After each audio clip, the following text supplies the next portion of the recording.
അസ്സലാമു അലൈക്കും വറഹ്മത്തുള്ളാഹി വബറകാതുഹു. സുന്നി വിദ്യാഭ്യാസ ബോർഡ് ഇംഗ്ലീഷ് മീഡിയം സ്കൂളുകളിൽ 4-ാം തരത്തിലേക്ക് തയ്യാറാക്കപ്പെട്ട അഹ്കാമു തജ്വീദിന്റെയും അതിന്റെ വർക്ക് ബുക്കിന്റെയും 4-ാമത്തെ ചാപ്റ്ററാണ് വായിക്കുന്നത്. ഇദ്ഗാമുൽ മീമി സാക്കിന, സുക്കൂനുള്ള മീമിനെ ഇദ്ഗാം ചെയ്യുന്നത് എങ്ങനെയാണെന്നുള്ളതാണ്. എപ്പോഴാണ് ഇദ്ഗാം ചെയ്ത് ഷദ് കൊടുത്ത് ഓതേണ്ടത് അഥവാ മണിച്ചു ഓതേണ്ടത് എന്നുള്ളതാണ്. ഉമ്മമാർക്കൊക്കെ മക്കളെ പഠിപ്പിക്കാൻ വളരെ ഉപകാരപ്പെട്ടതാണ്. സാക്കിനായ മീമിന് ശേഷം മീമ് വന്നാൽ, സാക്കിനായി എന്ന് പറഞ്ഞാൽ സുക്കൂനുള്ള മീമിന് ശേഷം മറ്റൊരു മീമ് വന്നാലാണ് എന്ത് ചെയ്യേണ്ടത്? മണിച്ചു ഓതേണ്ടത്, ഉന്നത്ത് കൊടുത്ത് ഓതേണ്ടത്. നമുക്ക് വായിക്കാം. ബിസ്മില്ലാഹിർ റഹ്മാനിർ റഹീം. ഫീ ഖുലൂബിഹിം മറളുൻ ഫസാദഹുമുല്ലാഹു മറളൻ വലഹും അദാബുൻ അലീമും ബിമാ കാനൂ യക്സിബൂൻ. ഉദാഹരണത്തില് ഫീ ഖുലൂബിഹിം മറളുൻ, ഫീ ഖുലൂബിഹിം എന്ന സാക്കിനായ മീമിന് ശേഷം മറളുൻ എന്നുള്ള ആ മീമ് വന്നപ്പോൾ എന്ത് കൊടുത്തു? മീമായിട്ട് ഷദ്ദുള്ള മീമായിട്ട് ഓതി. സുക്കൂനുള്ള മീമിനെ ശേഷമുള്ള മീമിൽ ചേർത്തി ഷദ്ദുള്ള മീമാക്കി ഉന്നത്തോടു കൂടി ഓതി. ഇങ്ങനെയാണത് ഓതേണ്ടത്.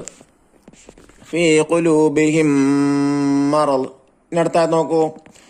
ഖുൽ നഹ്ബിതു മിൻഹാ ജമീഅൻ ഫഇമ്മാ യഅതിയന്നകും മിന്നീ ഹുദൻ ഫമൻ തബിഅ ഹുദായ ഫലാ ഖൗഫുൻ അലൈഹിം വലാ ഹും യഹ്സനൂൻ.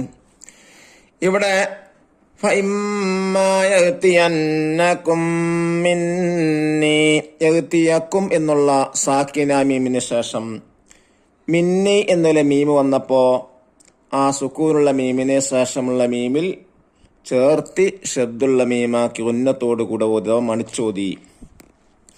ثم عفونا عنكم من بعد ذلك لعلكم تشكرون. ഇവിടെ നോക്കൂ. അങ്കും, നേരത്തെ പറഞ്ഞതുപോലെ സുക്കൂനുള്ള മീമിന് ശേഷം മീമ് വന്നപ്പോ മീമിൽ ചേർത്തി ഉന്നത്തോടു കൂടെ ഓതി. അടുത്ത ഉദാഹരണം. ثم توليتم من بعد ذلك فلولا فضل الله عليكم ورحمته لكنتم من الخاسرين. ഇവിടെ രണ്ട് സ്ഥലത്തുണ്ട്. ഒന്നേതാണ്? തവല്ലൈതും, സുക്കൂനുള്ള മീമിനെ ശേഷമുള്ള മീമിൽ ചേർത്ത് ഷദ്ദുള്ള മീമാക്കി ഉന്നത്തോടു കൂടി ഓതി. അടുത്തത് ലകുന്തും, എവിടെയും ലകുന്തും എന്ന സാക്കിന മീമിന് ശേഷം മീമ് വന്നപ്പോ സുക്കൂനുള്ള മീമിനെ ശേഷമുള്ള മീമിൽ ചേർത്ത് ഷദ്ദുള്ള മീമാക്കി ഉന്നത്തോടു കൂടി ഓതി. അടുത്ത ثم بعثناكم من بعد موتكم لعلكم تشكرون. ഇവിടെ എങ്ങനെ? ثم بعثناكم, സുക്കൂനുള്ള മീമിന് ശേഷം മീമ് വന്നപ്പോ സുക്കൂനുള്ള മീമിനെ ശേഷമുള്ള മീമിൽ ചേർത്ത് ഷദ്ദുള്ള മീമാക്കി ഉന്നത്തോടു കൂടി ഓതി.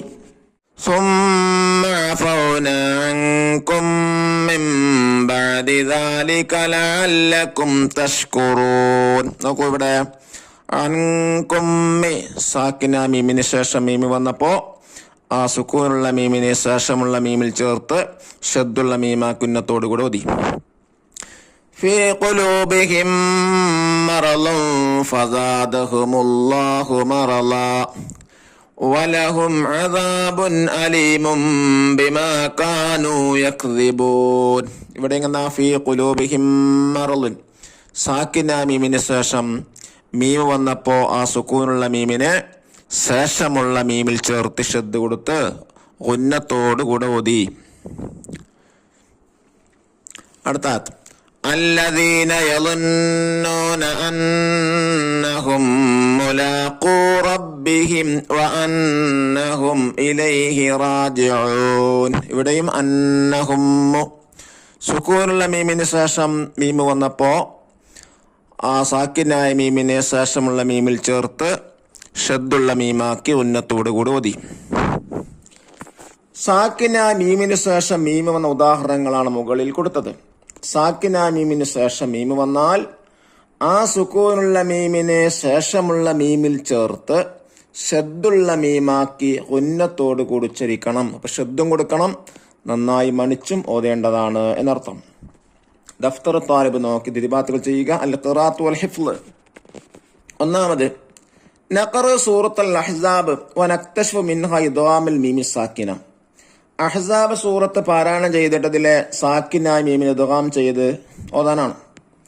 രണ്ടാമതായി നഹ്ഫളു അവൈല സൂറത്തുൽ ബഖറത്തി വൽ അദ്കാർ. സൂറത്തുൽ ബഖറയിലെ ആദ്യത്തെ ചില ആയത്തുകൾ എന്ത് ചെയ്യുക, കാണാതെ പഠിക്കുക. ചില ദിക്റുകളും കാണാതെ പഠിക്കുക. അല്ലാഹു തആല തൗഫീഖ് നൽകട്ടെ. ഇനി ഇതിന്റെ തരീബാത്ത് വായിക്കുന്നു. ഒന്നാമതായിട്ട് ചോദിച്ചിട്ടുള്ള നുജീബ് ഉത്തരമേതാനാണ്. ചോദ്യം 1. സാക്കിനായ മീമിന് ശേഷം മീമ് വന്നാലുള്ള നിയമം എന്താണ്? ഉത്തരം: സുക്കൂനുള്ള മീമിനെ ശേഷമുള്ള മീമിൽ ചേർത്ത് ഷദ്ദുള്ള മീമാക്കി ഉന്നത്തോട് കൂടി ഉച്ചരിക്കണം. രണ്ടാമതായി ചോദ്യം: സാക്കിനായ മീമിന് ശേഷം ബാ വന്നാലുള്ള നിയമമെന്ത്? ഉത്തരം: ഇഖ്ഫാ ചെയ്തുകൊണ്ടാണ് ഓതേണ്ടത്. ഇനി രണ്ടാമത്തെ വർക്ക് എന്താ? നക്തബുൽ മിസാൽ, ഉദാഹരണങ്ങൾ എഴുതാനാണ്. ഇഖ്ഫാ ഉൽ മീമി സാക്കിന, സാക്കിനായ മീമിനെ ഇഖ്ഫാ ചെയ്തതിന് ഉദാഹരണം. ഇവിടെ സാക്കിന മീമിന് ശേഷം ബാ വന്നു. ഇഖ്ഫ എന്ന് പറഞ്ഞാൽ എന്താണ്? സാക്കിനായ മീമിന് ശേഷം ബാ വരല്ലേ, അതാണ് ഇവിടെ ഉദാഹരണം കൊടുത്തത്. രണ്ടാമത് ഇദ്ഗാമുൽ മീമി സാക്കിന, സാക്കിന മീമിന് ഇദ്ഗാം ചെയ്ത ഉദാഹരണം. ഫീ ഖുലൂബിഹിം മറദ്, സാക്കിന മീമിന് ശേഷം മീം വന്നപ്പോ അതിനെ ശേഷമുള്ള മീമിൽ ചേർത്ത് ഷദ്ദുള്ള മീമാക്കുന്നത്തോട് ഉച്ചരിക്കുന്നതാണല്ലോ. അല്ലാഹു തആല തജ്വീദ് നിയമമനുസരിച്ച് പാരായണം ചെയ്യാൻ നമുക്ക് എല്ലാവർക്കും തൗഫീഖ് നൽകി അനുഗ്രഹിക്കട്ടെ. അസ്സലാമു അലൈക്കും വറഹ്മത്തുള്ളാഹി വബറകാതുഹു.